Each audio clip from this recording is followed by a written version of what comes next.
নমস্কার বন্ধুরা, রিঙ্কুর রান্নাঘরে আজকের আমার রেসিপি হলো লাউ পাতা চিংড়ি ভর্তা। এখানে আমি কিছু পটকে চিংড়ি নিয়েছি, আর লাউ পাতা তো আছে, একেবারে কচি লাউ পাতা দেখুন। তো আমি লাউ পাতাটা ভালো করে ধুয়ে নেব, নিয়ে আমি কিভাবে করছি আপনারা শুরু থেকে শেষ পর্যন্ত ভিডিওটি দেখুন। চিংড়ির মধ্যে দিয়ে দিয়েছি ছোট ছোট করে পেঁয়াজ কুচিয়ে, আর এখানে লাউ পাতা মানেই তো পোস্ত, তো পোস্ত আর সর্ষের পেস্ট,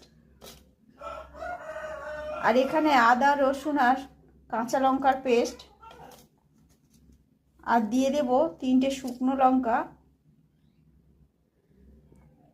এখানে 1 চামচ আমি লবণ দিয়েছি, আর দিয়ে দেব কিছুটা সর্ষের তেল।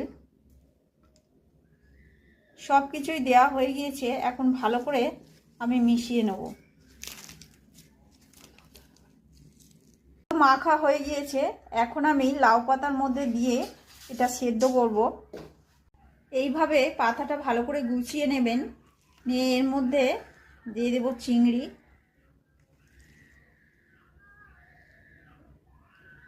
দেওয়ার পর আমি পাতাটা ভাঁজ করে যেমন পাতুরি করে সেইভাবে বেঁধে নেব। 3টে তো বাঁধা হয়ে গিয়েছে, এখন আমি প্রেসার কুকারে দিয়ে 2টো সিটি মেরে নেব। প্রেসার কুকারের মধ্যে আমি লবণ দিয়ে দিলাম 1 চামচ। দেওয়ার পর আমি এই বাঁধা লাউ পাতাগুলো দিয়ে দিচ্ছি।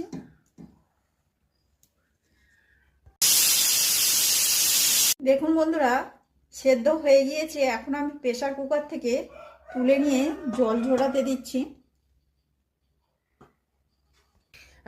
জল তো ঝরানো হয়ে গিয়েছে, এখন আমি একটা করে মিক্সিতে দিয়ে পেস্ট করে নেব।